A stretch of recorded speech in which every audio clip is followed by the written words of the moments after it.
partnership with the social partners in very difficult times for Europe. And as you know, the agenda of the European Council meeting tomorrow is a good illustration of the challenges they had to deal with. Brexit, strategic agenda for the EU for the next 6 years, and the MFF. So I passed 6 messages ahead of tomorrow's European Council meeting. My first message was about the economy, because a strong economy is key to build a fair and sustainable Europe. The economic outlook right now is deteriorating, so it's more urgent than ever to put our economy house in order. European companies are delivering solutions to ensure prosperity while taking care of people and taking care of the planet. So to fully play their role in society, the companies need a supportive, business-friendly environment. We need to mobilize 4 main drivers for that. First driver, we need to have policies favorable to innovation and investment, notably industrial and digital innovation and investment. Second main driver, the single market must be at the center of the EU agenda. Third driver, our economic and monetary union must be strengthened. And fourth driver, we must continue with an ambitious international trade policy and fight protectionism. My second key message was about the MFF for 2021-2027. We need an agreement as soon as possible to avoid delays in the start of the European programs. And the next MFF must allocate at least 120 billion euros to the Horizon Europe research program. Because if the EU does not invest in the future will be hard to build, and some others will build the future at our place. My third message was about transatlantic trade relations. Tariffs imposed as a consequence of the Boeing-Airbus WTO panels will hurt many sectors. This will be a lose-lose situation. Instead, the EU and the US should use the rulings as an opportunity to set the rules on subsidies in the aircraft industry and create a level playing field, as though for new competitors from other third countries, such as China. My fourth message was about Brexit. I like to say that no-deal Brexit is a recipe for disaster and must be absolutely avoided. The UK has, of course, to provide a clear path to a deal. But we count on both sides to undertake all reasonable efforts to agree on feasible options that can ensure an orderly exit. Perpetuating uncertainty through another extension is far from ideal. But if a deal is not reached in time, a time-limited extension must be considered. My fifth message was about the social dimension of the European Union. Getting this social dimension right is crucial if the EU is to deliver for people. For Business Europe, the answer lies in focusing European social policy on the right priorities. Namely, 1, improving the functioning of labour markets so that they provide flexibility as well as security. 2, enhancing productivity and reducing excessive labour taxation. 3, embracing innovation and digitalization. This is crucial for the future of work. 4, facilitating free movement and posting of workers. This is a fundamental freedom and the basis for the cross-border provision of services in our single market. 5, tackling skills shortages and mismatches. They are undermining growth even in countries with high unemployment. 6, ensuring the financial sustainability of national welfare systems. This is crucial to defend our social model. 7, leaving the necessary space for social dialogue. Excessive, and I like to say that excessive regulation kills contractual relations. And 8, and last, encouraging global implementation of the United Nations Sustainable Development Goals. Europe alone cannot save the world. And my sixth message was about the vision and ambition, the necessity of ambition and the dream for Europe in the next 10, 20, 30 years. In Business Europe, we have defined an ambition 2030, which has a very nice starting block, And I think it will be important to define together with the social partners an ambition, maybe Horizon 2050, in order to know where we want to go together. Building next planes, next cars, next health systems, next infrastructure, next 5G or 6G telecommunication system, next defense systems. And I think it's very important to know where we want to go together. And then build the skills and then build the social model which is in line with those big challenge, dream, ambition. This is my message for tomorrow's European Council. Thank you very much. Mr. Visentini, please. Thank you very much. Good afternoon. Well, first of all, this was the last tripartite social summit of this Commission and also for Donald Tusk as President of the Council. So the first point we underlined during the meeting was that we really thank Donald Tusk on the one side and Jean-Claude Juncker, Valdis Dombrovskis and Marianne Thyssen for the incredible and impressive work they have delivered for social Europe and to put back the European social model on track. Having said that, I would say the meeting was split in two parts. There is a part for the labour ministers and for the future Commission when it comes to labour and social issues. And I think we have reached really a major consensus on the three topics that were at stake in the discussion today. How to build up paths for just transition when it comes to climate, but also digitalisation, automation, artificial intelligence, and the consequences that all these changes have on labour markets and business. And in this respect, I think we have really a common strategy on how to make sure that nobody is left behind. The second element on which we had major consensus is the fact that skills and the need for train and retrain labour force for coping with the challenges of the future is a major priority for everybody, and we have really to create the good governance to make sure that these developments are tackled properly. And finally, on industrial policy, everybody agrees that we need a stronger European industrial policy, and this implies investment, job creation, but also probably some rethinking of our internal competition policy in a way that Europe and our internal market can be more competitive in the global arena. On the other side, there were also, as my colleague Pierre Gattaz mentioned, some messages for the summit tomorrow and the day after tomorrow. First of all, of course, Brexit. From our side, we really appreciate that Donald Tusk informed us that if there will be a need for an extension will be allowed. But of course, the European negotiators will not give up on the mandate they received and on the fact that the European values and principles must be respected in any possible deal. And of course, everybody hopes that there will be a deal, but a positive deal. And in this sense, for us, as social partners, keeping a level playing field for workers and companies in the aftermath of Brexit will be absolutely essential, as essential is also that social partners are involved in managing the consequences of Brexit at all levels in Europe.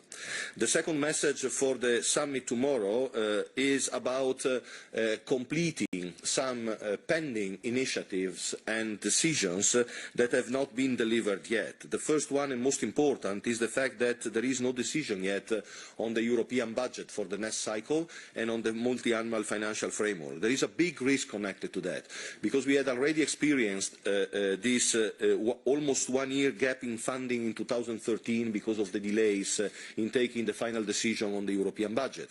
And it would be very important to avoid the same risk today.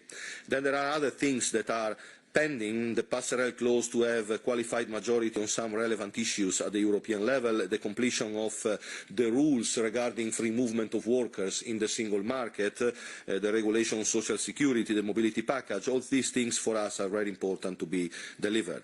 And finally, it's also very important to understand what the three presidencies, the Finnish presidency, but also the oncoming presidency, Croatia and Germany, will do for the new Commission programme to be implemented properly, particularly, of course, for the fields that are at stake for social partners. And from the trade unions' point of view, making something to create frameworks to support minimum wages, collective bargaining, industrial relations, and also to make sure that gender pay gaps are addressed in the labour market for the future, as announced by Ursula von der Leyen, well, for us all this is very crucial. So we expect that the presidencies and the new Commission coming will really deliver on these fields, and it's very important for us that this message is also transferred to the leaders tomorrow. Thank you.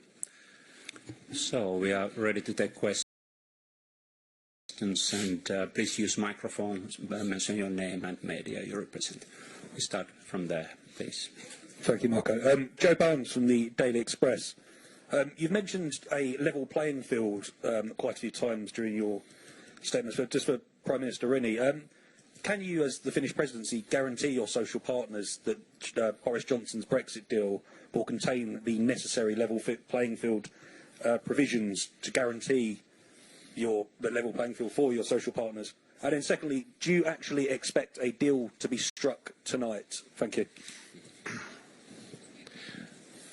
Mr. Rinne. I will say that the level playing field is a very important part of this coming agreement, if there is a new agreement coming, and that's all I want to say about that question.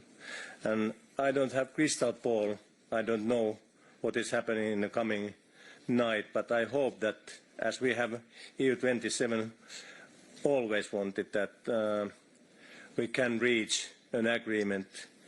We can find a situation where there is no hard Brexit coming, because it harms European people's life after the Brexit and long after that situation. Next question, please.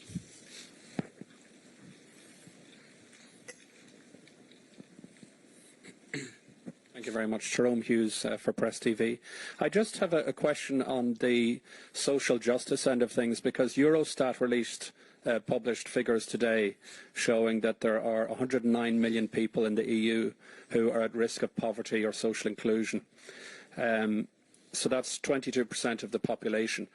And it's actually higher than a quarter of the population in 7 EU countries: Bulgaria, Romania, Greece, Latvia, Lithuania, Italy and Spain. And when you compare the figures, say, for example, to the United States, it's, I think, 11% across the board. So these figures are out of control. We have youth unemployment seems to be out of control still in many countries. But maybe the most interesting figure that stood out from Eurostat is that if you look back at 2008, since then, only 8 million citizens have been pulled out of this category in terms of at risk of poverty and social exclusion. So the question is, maybe to the Commissioner, as your mandate ends, are these figures, is it not a major stain on the legacy of the outgoing Commission? Well, if we look at where this Commission took mandate in terms of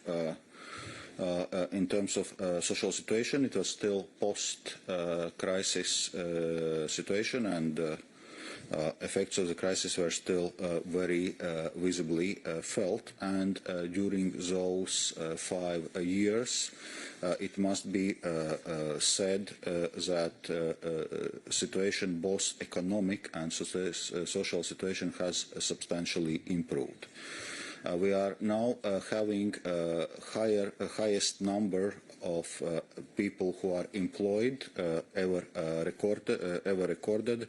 Unemployment is below pre-crisis levels. As you yourself mentioned, also the number of people at risk of poverty or social exclusion are now lower than they were below the crisis. So we see that actually we have made a substantial progress during those 5 years.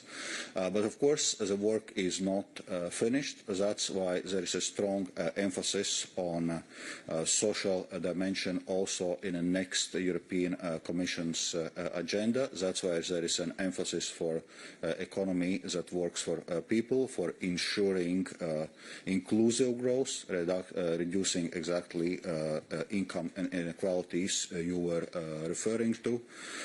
And while we were discussing also today the transition towards low-carbon economy. Also, we must ensure that this is a just transition, that we need to take social considerations seriously into account to ensure that our transition is not only towards carbon-neutral economy, but also respects our European social market economy model. Have others something to add? Well, maybe a word on this last question, because it's very important what you said. Of course, the situation, as Valdis said, has improved significantly, also because of some measures that this European Commission has taken. But I will say that there are 2 out of 3 aspects in which improvement is real, and is the level of unemployment. It has been reduced. Of course, it's still very high, but there was a clear improvement in this respect, also because economic growth to some extent is back, but not equal and fair as we would like to. The second element where we had improvement is the fact that the social protection systems that were in many cases almost dismantled during the crisis have been progressively and gradually reestablished in many member states, and also some European initiatives have reinforced the access, I would say, and enlarged the access to social protection systems. But there is the third problem that is still there, and is the fact that we faced an enormous downward spiral on wages during the crisis, and this has not been recovered yet.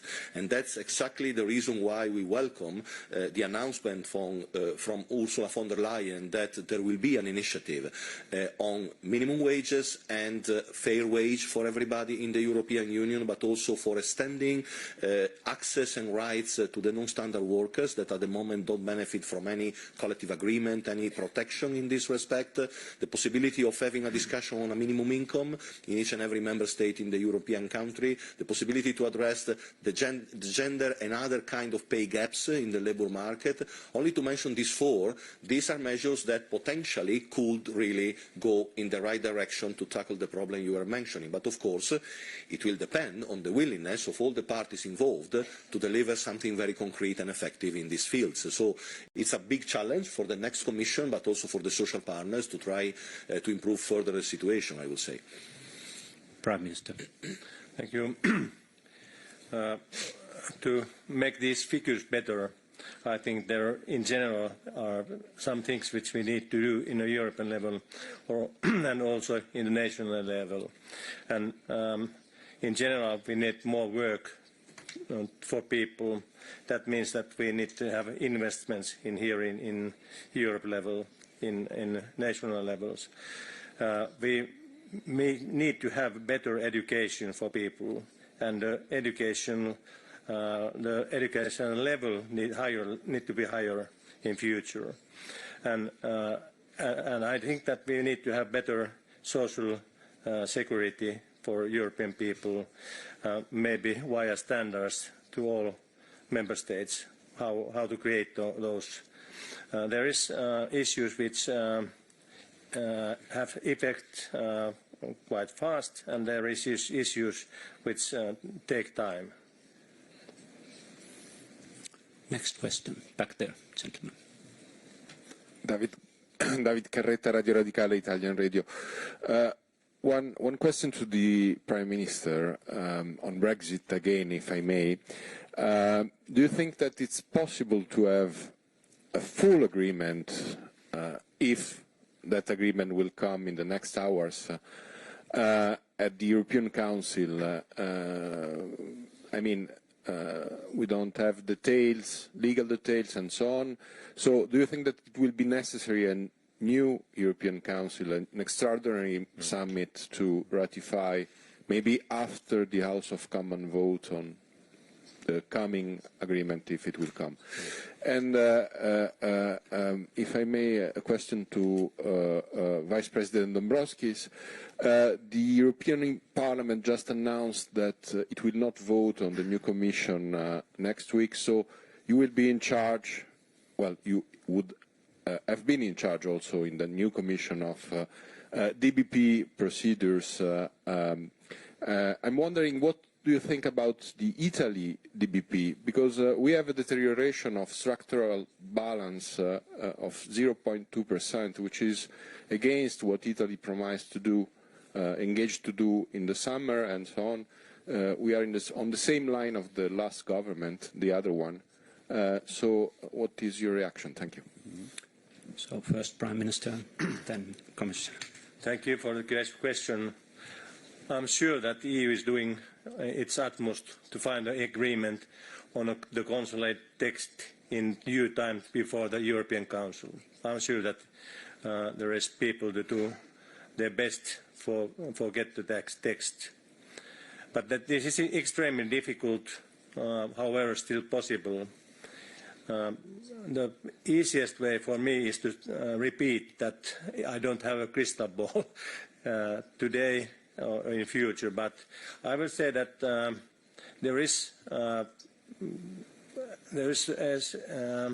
possible to have a technical extension also until the end of October. But I hope that we can find a solution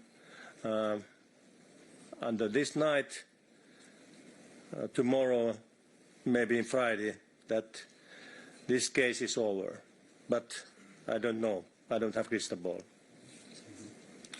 Well, as regards second question on European semester and assessment of euro area member states' draft budgetary plans, indeed, we now have some delay in forming the new Commission. Therefore, it's indeed a possibility that it will be this Commission taking decisions on euro area member states' draft budgetary plans, because we have to give our assessment as soon as possible, but in any case by the end of November, because member states need to move ahead with finalizing their budgets. And we are currently working on this. We have received draft budgetary plans from euro area member states, including Italy, but I cannot now jump on the conclusions before Commission's assessment is done, because Commission services are now exactly working on preparing this assessment. Sam. Sam Fleming from the Financial Times. A question for the Prime Minister. There was a great deal of criticism of the Finnish proposals earlier this week for the MFF. I wondered if you could address some of the criticisms you heard. How do you now intend to move forward to break this stalemate that has developed on the MFF, and do you still think it's possible to land this during the presidency? Thank you. We have the only decision about this thing from June this year from European Council, and that decision is that Finland needs to make those figures to the box until this end is the end. And I hope that we can have a deep discussion about the general level of the pace, and we can also have a deep discussion about how we use the money in future. And if there is possibility to have this kind of discussion in the coming 2 days, it is possible to get figures to the negotiation box at latest in December this year. But I'm not sure. We need to try, because we have together make decisions about this issue also. If there are no other questions, thank you very much, and have a good summit. Thank you. Thanks.